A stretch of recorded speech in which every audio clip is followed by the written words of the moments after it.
So what are we doing today, or this week really? So we'll finish off the lectures on online advertising, and we'll talk about display advertising, as opposed to what we did before was sponsored search. Then what I thought we could do is do another mechanism design exercise, just to freshen your memory.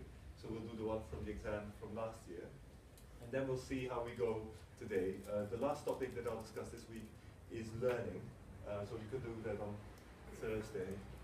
Learning meaning like simple learning algorithms to get to in equilibrium, to find equilibrium. So that we might start it on Thursday, okay, if we don't have any time there. So there's plenty of time, I think, to cover what we need to cover until Easter. Okay.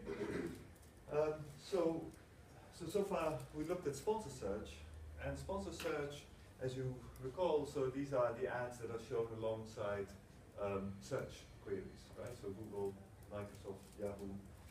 Now obviously sponsored search is only a few companies do sponsored search. 3, right? So there's not many. But advertising, there's a lot of companies doing advertising. And there's a different type of advertising that they're doing. And that goes under many names. The common one is display advertising, or banner advertising is another term for the same thing. And what is banner advertising? Well, that's all the other ads, essentially, that you see online. So this is the Thesaurus website, for example. You see all kinds of ads. So this bit here along, well, actually, this is not an ad. This one on the top here is an ad, and there's a few ads on the side. You know, if you go to the Guardian news style website, there's ads there. So most websites have ads on them. Almost all except BBC and Wikipedia, I guess.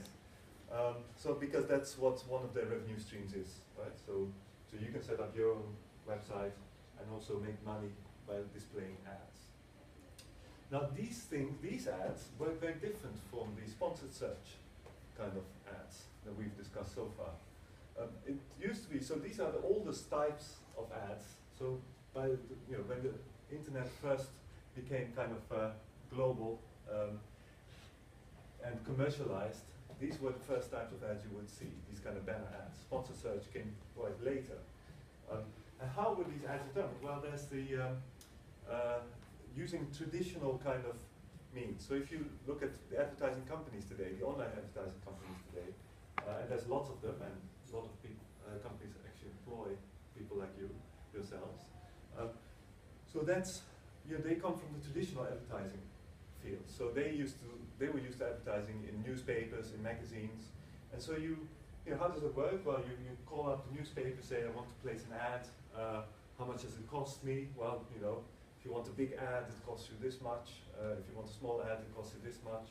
So essentially how it works is that it's what's called pay-per-impression. So you pay based on the number of ads that are viewed in the newspapers. Obviously, there's no clicking on newspapers, right? So you can click. So it's pay-per-impression, so the views. And so that's the main kind of revenue model that's used in display advertising still today. It's pay-per-impression rather than pay-per-click. So advertisers will pay to display their ad on this website. And obviously, the different positions might have different prices. The different sizes of banners might have different prices. Some of the banners are videos, some of them are just images, or just text in some cases, but very rarely nowadays. So these are much more varied ads. So how are these ads displayed? So how does a website choose which ads to display at which time? Because for every new user, you can show this user different ads, right? And this is now the new big thing. So it used to be, the way it used to work was this traditional kind of contracts, we call bilateral contracts, like you would have with the newspaper when you want to publish an ad in the newspaper today even, right? So you call up the newspaper, says, I'm going to pay you this much to show so many ads. So this was the traditional way of doing things as well. So you call up the Amazon and say, I want to advertise on Amazon, how much does it cost me, right? And so, but nowadays, the new thing in the last few years is this trendy stuff called real-time bidding. Real-time bidding and big data and all that stuff. So it's all about targeting consumers. tracking consumers, using cookies, knowing what the user wants, or trying to predict what the user wants. So all kinds of technologies from recommender systems, trying to target ads as best possible. And then using an auction to auction off essentially the ad space that's available. So in this case, so just like with sponsored search, we had keywords, so we could bid on these keywords. And these keywords tell us something about the user's interests, obviously. On this kind of display ads, we don't have keywords normally. Sometimes we do actually, because if you go type in a keyword and then you click on the link through Google, actually the website receives information about the keywords that you use to get to that website. But often we might not have any information about keywords.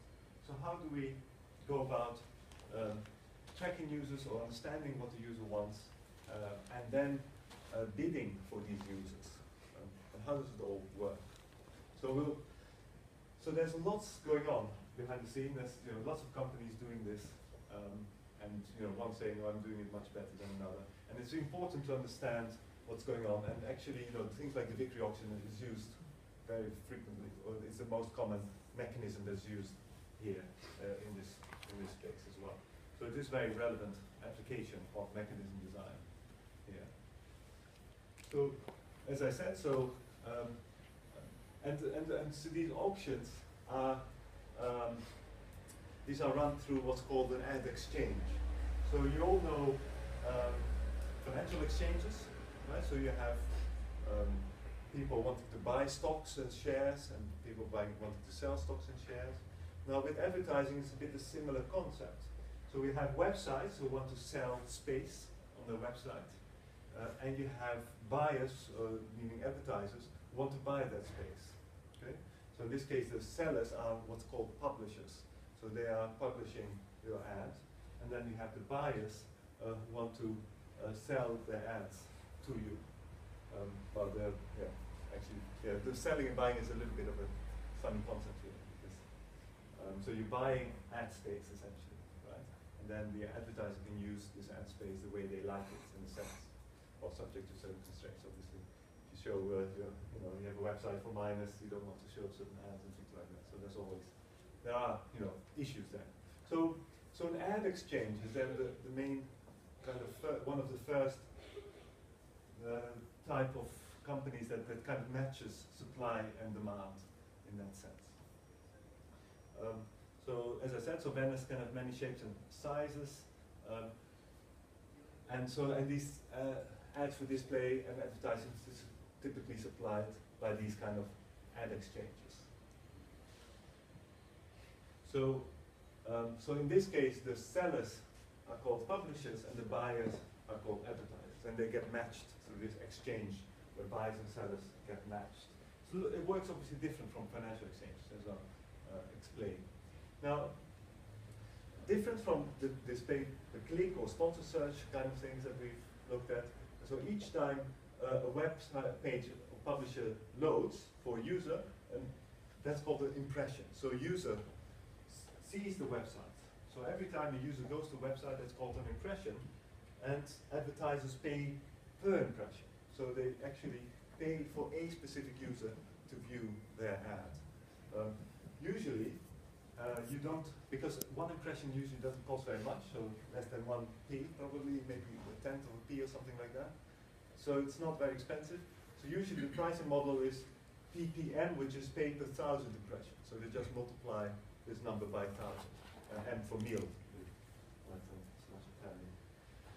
For 1,000, so ppm. So what are these companies that are doing this kind of matching? So these ad exchanges that match advertisers and publishers. Well, you might never have heard of them, but you encounter them every day, essentially. But you might probably don't know them. So there's 4 main ones nowadays called ad exchanges. So one is DoubleClick, which a couple of years ago was bought by Google. Now we have Right Media, which is owned by Yahoo, and then there's AdECN, which is owned by Microsoft. And now, and since a few years as well, Facebook has its own ad exchange called the Facebook Ad Exchange. Right? I see. Okay. So what do these ad exchanges use to kind of try and target the ad? So you are, suppose you're an advertiser, and you see a specific user, and you need to decide, okay, how valuable is this user to me? How much am I willing to bid, essentially, for this user? Well, you need to understand what this user, who this user is. How do we know? Well, we use cookies, right? So, who knows about how cookies work? Yeah, one person. You all understand the concept of cookies, because a lot of the times people don't understand what cookies are, but I presume if you being a computer scientist, you know what cookies are. But nowadays, you've probably heard of the cookie law, the European cookie law, right? So now every time you load a page, you ask, this website is using cookies, is this okay? Right? This is all due to the cookie law, and so I'm actually involved in a project on privacy, and apparently this law was done in a rush on a Friday afternoon, wasn't thought through at all. So the reason why this cookie law was there was because of this people, well, Europe, but a lot of people are afraid that their privacy might be infringed. And why? Well, that's actually because of these kind of online advertisers, in a sense. So in a way, a lot of people think, well, they're not very good companies, but I don't know. That you can form your own opinion. I think they are doing quite interesting work as well. So these cookies, this piece of just little files that are written on your computers. So companies like DoubleClick will place cookies on your computer, and a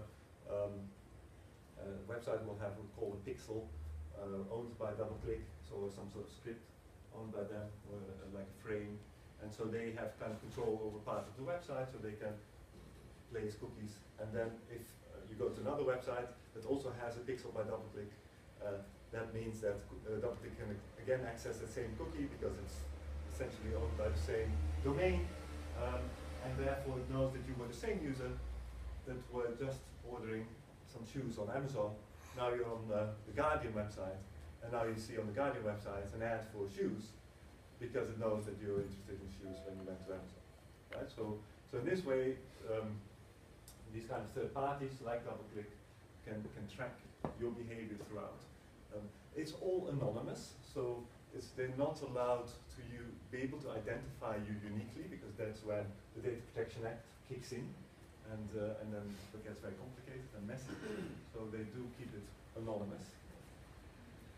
But so they have to, despite you being anonymous, they can infer lots from you based on your IP address, for example, and based on these cookies, and what you've browsed before, what you've done before, etc.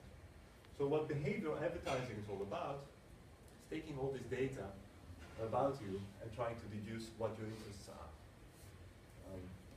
So there's a lot of work in big data, machine learning, etc. That tries to deduce like a profile and tries to deduce your interests based on the things you've purchased before, or the things you've browsed before, the websites you've gone to, etc., etc. So there's a big area, lots of employment in it, lots of research topics as well in this area. Obviously, it's big data because you have really billions, terabytes of data coming in every day. So processing this kind of amount of data there's new challenges emerging because of that. So how does it basically work? Well, it's not as simple as it first seems. I don't know if I have a more complicated kind of feel. I don't have a more complicated slide here, but so the basic idea is as follows. So you have a seller, so these are the website, the publishers, as I said before. And then we have these third-party exchanges who sit in the middle. And then on the other hand, we don't really have advertisers directly. So advertisers cannot bid directly in the DoubleClick exchange or other kind of exchanges. they have to go through what's called an ad network. So if you want to advertise your stuff, you don't go directly to say, okay, I'm going to bid directly in the ad exchange. Unlike with sponsor search, like with Google, for example, you can create an account, anyone can create an account, and you can directly bid on the keywords. So there's no kind of intermediary there. But in the advertising world, it's a little bit more complicated.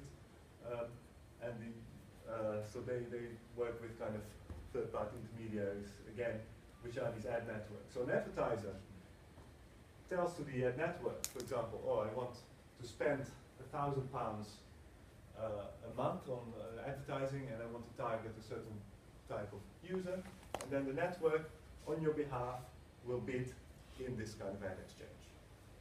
Okay? And it's actually quite complicated because some of these ad networks actually also have publishers as well. So these ad networks could work on the buy side and on the seller side. So they may try and match their ads within their own network without actually forwarding it to the main exchange. There's also multiple ad exchanges. So now there's called demand side platforms that bid in various networks as well as in the various ad exchanges. On the seller side, it's also quite complicated. So you can, as a website, you can have certain ads that are kind of controlled by a certain ad exchange, and then other ads on the same page can be controlled by other ad exchanges or by other networks as well. So it's a very complicated space, and there's thousands of companies having different roles within this. And essentially, companies keep inventing new kind of terms and new ways of making money, and so it keeps evolving, this whole space. So nothing is really fixed in this space, but it gets very complex in a sense. So what happens here? So a user comes. So a user goes to the website. This user, the ad exchange has a lot of information about this user. There's actually also other companies that provide additional information about the user. So they just sell information about users to the DoubleClick exchange or to the ad networks. Based on whatever information they have about the user, the ad network determines how much should I bid for that user. And then all the bids are collected by this ad exchange for this user. And then the ad exchange uses a second price victory auction to sell the ad, essentially. Okay? And that's all. This whole process happens within 15 milliseconds. So it's really very fast. Obviously, these bidding algorithms need to be quite simple. So, but the key thing here is that the DoubleClick exchange and the other exchanges all use this victory auction. Because it's only, so they're selling one ad at a time. So for one user, they're selling one ad at a time.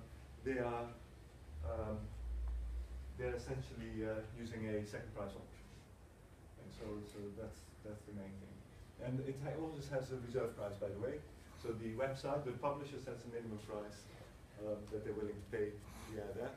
So it's a second price auction with a reserve price. So the question is, okay, so let's see. So they're using a second price auction.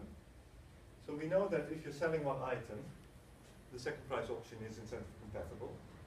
So then obviously, if you know how valuable a user is to you, so you know the value for you of a user, so of an impression, which is calculated by what's the likelihood it's going to click, but in the end, what's the likelihood that this user is going to buy something.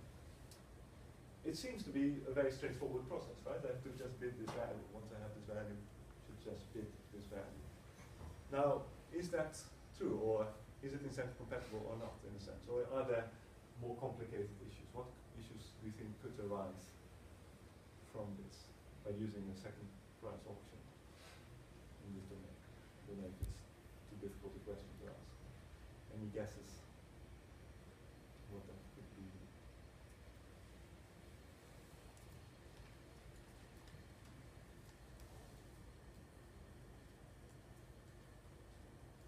So maybe it's a bit too abstract. So obviously we have a second price auction, so we're selling one ad. But as we've seen from so one of the issues is that, as we've seen here, right, there's multiple ads on one website. Okay. So, and these ads could be sold by different ad exchanges. And so, but I, as a user, I could be bidding on each of these ads at the same time. Okay, so I could be bidding on this ad space, the top ad space here, or I could be bidding on the top space, on this space here. And my competitors might also be bidding here. And for each of these ads, I have a separate kind of second price auction, right? But for me, for most kind of users, the added value of having two ad spaces is probably less than the sum of the values for individual spaces, right? Let's make it a little bit more clear, because it is quite relevant.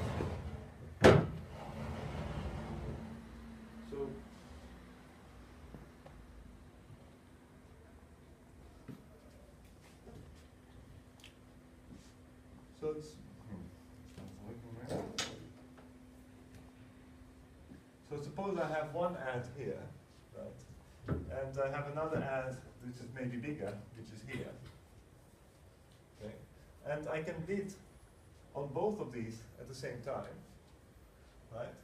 And perhaps I have a value for this ad, maybe my value, say this is ad B and this is ad A. So my value for ad B is maybe 0.5 or something like that. Right? My value for ad A maybe is a bit less, because it's a bit smaller and a bit hidden maybe on the page. Right? But what's my ad value for having both of these? Right? So maybe my value for having both of them is not the sum of that of each, but it's usually smaller than the sum of both of each of them separately. Now, so these are called substitutable goods, or partially substitutable goods, right? Maybe you know from economics. If the value for both sometimes could be greater than the values of the individual, these are called complementary goods. Okay? But normally, in the advertising space, we would expect that the combination of both is smaller than the ones individually. Okay? So then the question is, so suppose each of these has a second price auction.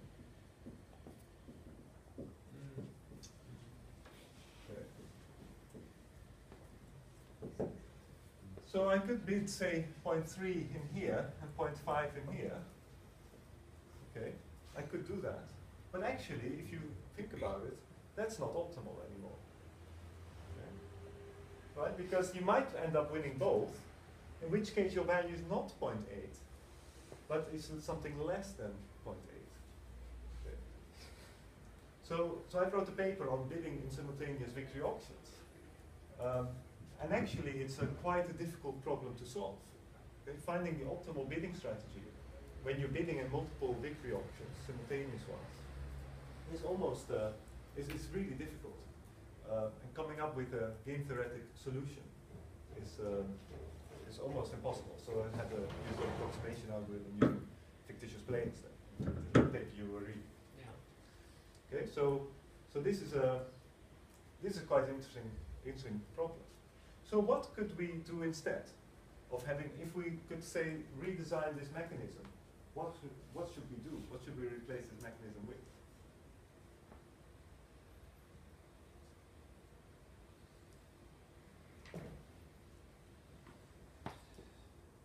Time it so they're not bidding at the same time. Yeah, so we could have a sequential auction, yeah? Okay, so you could, that's a good one. So you could say, okay, I'm going to maybe bid this one first, and then I'm going to bid on this one if I know whether I won for this one. That's a possibility, yeah? It doesn't, it simplifies the problem a little bit, but it's still very complicated, because what if you've won this one? So before I go to you. So let's explore this problem a little bit more. I think we talked about it before. So suppose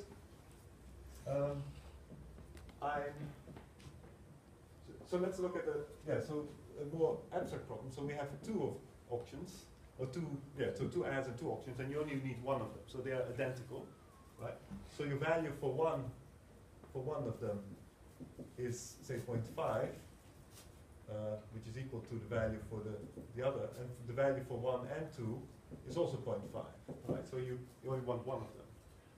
So suppose this is a victory option, and then once you know whether you've won, you're going to have this option. So we just looked at that previously, and we saw that, okay, so I could bid 0.5 here, right? And then you pay the second price. If everyone does that, right, and then in the next auction, the price is going to be lower, right? Because then the second price equates essentially, because the winner is out of the auction, right? So he's not going to participate here anymore. So the winner, the ones that is winning is the second highest bidder, and he's paying the third highest price, right? So that's what happens in the sequential auction. So the price of the second one is actually cheaper in the sequential auction than the price of the first one, and therefore you want to shade your bid in the first auction. Okay? So that's what happens when you have a sequential approach. Okay? So again, you have to then find out how much should I shade, and again you get into a complex equilibrium, which is a little bit more tractable though than the simultaneous one. Okay? So there are solutions for that. So games there are solutions. So I was just going to ask, are we only looking at it from the buyer's point of view? at the yes. Okay. At the moment, yes. I don't have any suggestions. Otherwise, what would you suggest? I would just suggest that we could do it like we did with the pay-per-click, maybe, like sell them all in one Yes, auction. we could do. Yeah. Well, that's a little bit what you suggested as well, in the sense that you could say, okay, let's bid. So you could have a pay-per-click. So what kind of mechanism could we use though? Because we had indeed in the pay-per-click you give one bid, and if you don't win this one, you might win this one, but it was not completely compatible.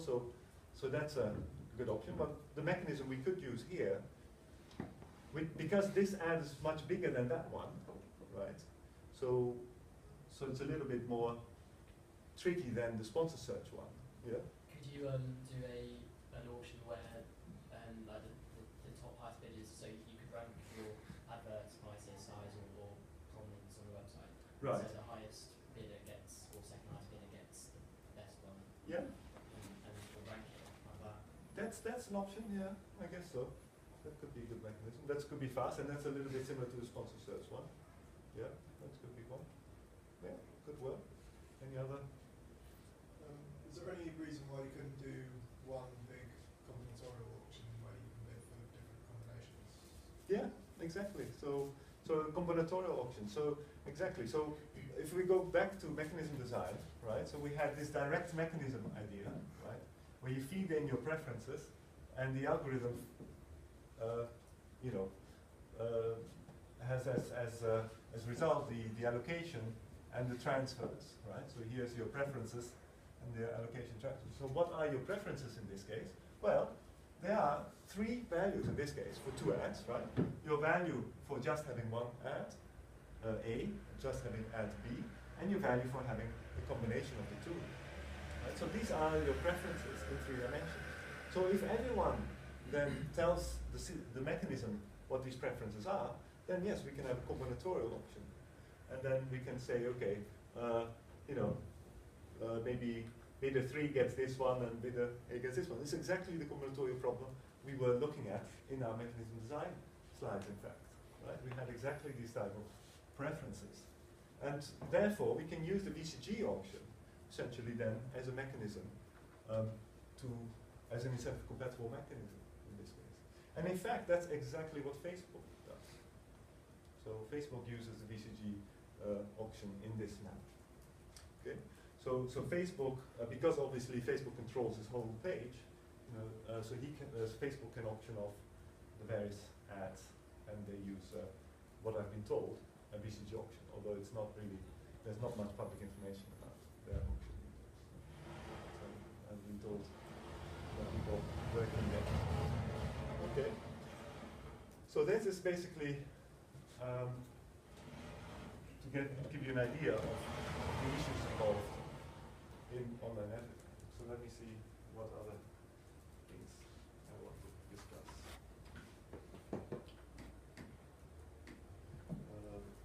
Okay. So yes, so the reserve price is also quite important in this case. So the publisher sets a reserve price. So the other thing that's an issue. Okay. So suppose we even have. Let me do that.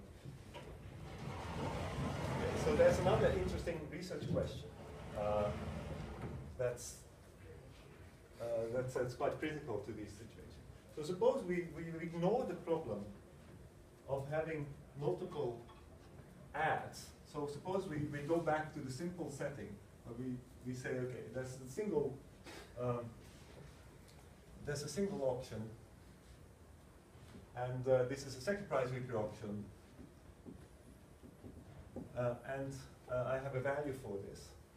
And so, okay, so straightforward, I bid my value. Is that true? No, actually there's another problem, and this is called budget. Okay?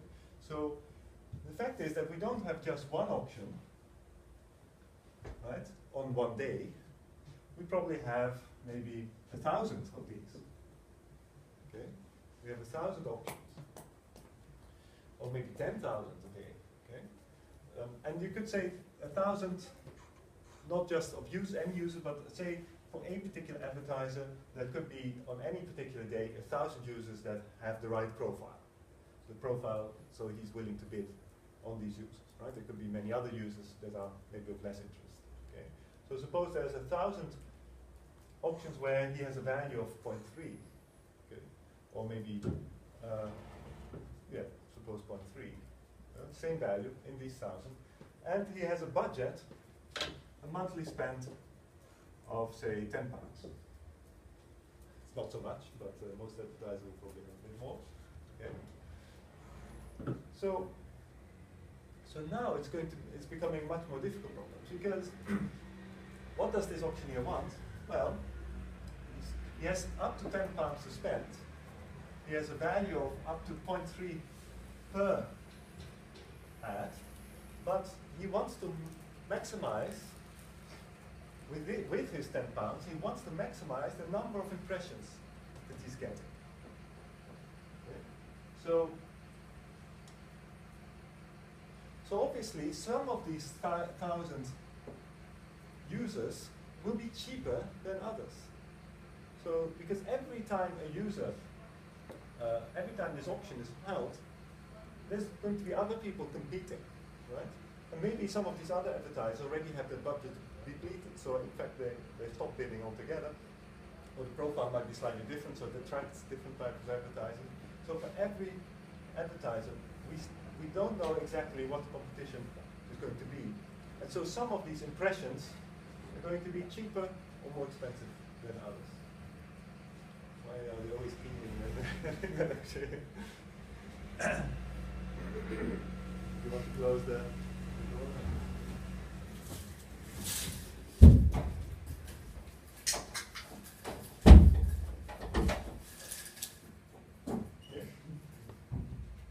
So we have this budget limitation, so we want to maximize the number of impressions given this budget. And this is a very, so I won't go into details here, but this is a very complex problem to solve. Okay? And why? Well, first of all, we need to know exactly, well, we need to have an estimate of the number of impressions we're going to get for a given profile. I said this is 1,000, but maybe it's not. So we need to be able to predict, use machine learning to predict how many auctions we're going to expect to bid in. Then we have to have a probability distribution of the prices that we expect in each time. And then we solve that as an optimization problem, which is probably going to be quite a difficult one to maximize the number of impressions that we get for our 10 pounds. So if you're interested in that, this is a still fairly open research field, and there's still lots of interesting research questions to be answered there. So I'm not going to go into any more details. Okay, but it's interesting to see that even though we made this assumption, we have a victory auction, we have even BCG in Facebook, because we have budget constraints, this changes the whole strategic aspect of it and the incentives.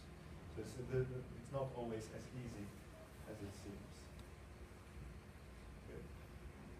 So briefly, as a final kind of topic, before we go into the exercise from the exam, I'll just highlight another research issue that's actually one of my students has worked on and has finished now his PhD in this topic. So as I said, as an advertiser, you don't bid directly in the ad exchange, but you bid through these intermediaries. Now, these intermediaries themselves pose then an interesting problem. Right? So the intermediaries have multiple advertisers associated with them. So each ad network, so these intermediaries, these ad networks, has multiple advertisers. Right? So a user comes to the ad exchange, so that gets auctioned off by the ad exchange, that gets forwarded to all the intermediaries. The intermediaries internally have to decide who is going to get this ad, which of my own advertisers is going to get this ad. So what a number of these ad networks do, that's quite interesting, they have a second price auction or some other auction internally first, before to determine which bid gets forwarded to the ad exchange. Okay? So now we have a problem of bidding intermediaries, so intermediary auctions. So then the advertisers can bid in the intermediary, so say it's DIJ, denote the bid from advertiser I J, and then VJ is then denote the bid from the intermediary to the exchange.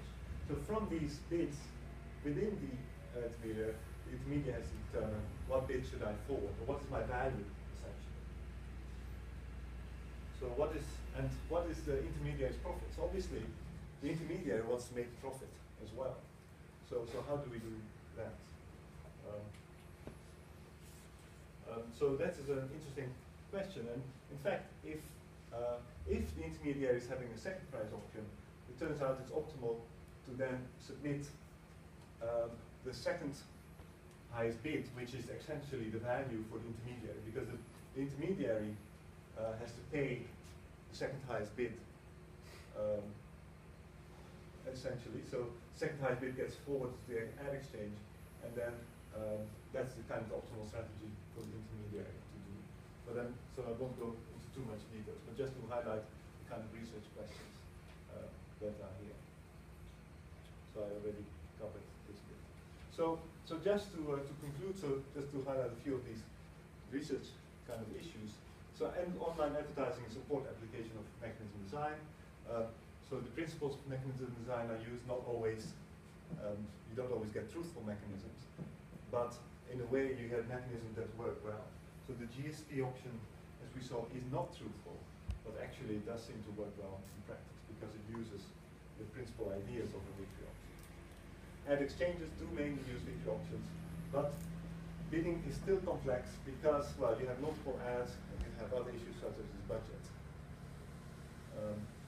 And obviously, we can't run optimization problems that are too difficult because these ads need to be served within 15 milliseconds. So we don't have much time to compute all these allocations and these bids as well. Okay. So this is, so I've got some references here if you're interested in reading more about it. So this is kind of closing off the part on advertising. Any questions about that? Yes. Would you like to know what mechanism the publishers I used to work for use? Sure. Bloke with a phone. Well, that's still being done, yes. But that's less and less the case, right? Yeah. So these kind of what I call bilateral contracts, they are still in existence, but it's getting less and less in this way. But you still have, you're on the phone with the ad network, right? So, or with the whatever it's called on the equivalent on the publisher side. So that's so you do have an initial phone conversation, but once everything's set up, most of the real-time stuff is all done obviously automatically, right? So you can't anymore determine, say, okay, I want to bid on this user now. That has to be done in an automated fashion. So that's what you pay advertising companies lots of money for, essentially, to do the targeting very well on your behalf. So, and I've had a number of projects actually. This also was a very interesting GDP project which I had this year. We designed an interface that allowed one of the advertising companies I work with to track the campaigns and how well they did in terms of targeting and say the click-through rate of the various people. Maybe also looking at different places in the country which resulted in more revenue for the advertisers, or maybe it was male, female, and this essentially how the ad campaign, how effective it was. So that's quite an interesting project. And actually they're employing a programmer as we speak. So there's a lot of interesting things going on there. Okay, so that's about it. So let's move on then to this exam question that I mentioned. Okay, so we're going back to mechanism design a little bit, and then you can do this during the break. Okay. So what you will see in the coursework, but also in the exam, is that in principle what I'm asking is not new in a sense, but it is new in the sense that I'm asking you to apply something to a new domain, right? Something you've not seen before. And that tests your understanding, not just your ability to reproduce exactly what's on the slides, but your ability to actually understand the mechanism. And that's so it is can be a little bit challenging, but if you have enough practice with it, I think you should all be fine. So let's go through this problem and then apply this mechanism design, the BCG mechanism to it. So I've tried to pose it in a kind of a realistic setting. So you are running a website for buying and selling concert tickets using the growth mechanism with Clark-Tribbett rules, or the BCG mechanism. The website currently has 3 sellers and 3 buyers. Each buyer has a willingness to pay of VI for concert tickets as per table 3. Right, so here you have the values, table 3. However, this is a little bit different from the standard situations where we also have sellers. Okay? So each seller has a willingness to sell, or also called the opportunity cost of CJ. Okay? Selling for less than CJ would mean a loss for the seller, as she would be better off not selling, right? Because there's maybe another market they could sell the tickets on. Okay? Each seller has exactly 1 ticket for sale. Each buyer is interested in purchasing for 1 ticket. The tickets being sold are considered to be identical. Okay, so really you don't have to. You can completely ignore the whole story and just look at the utility functions, right? In effect, that's what we're looking at. So the utility function of a buyer is the value plus these transfers if he wins the ticket, and the utility function of the seller is minus the cost if he sells the ticket. Plus the transfers. Okay. So that's an important one, right? So that the utility of the seller becomes negative if she sells the ticket. So T are the transfers. This is just standard notation. If this value is positive, just remember that the player receives money from the mechanism. If transfers are negative, then they have to pay to the mechanism. Okay, so that's how it's defined. Okay, you could have defined it the other way around, but this is how it's defined in the mechanism design literature. Okay, so we have a table here. So given buyers and sellers in table 3, what is the outcome allocation that maximizes social welfare? And then how much is the social welfare in this case? Compute the transfers of all players when applying the growth mechanism with the Clark-Tribbett rule, and then at the end show whether the results are individually rational and budget balanced. And then we'll forget about the last bit. Okay. We'll just do A, B, and C.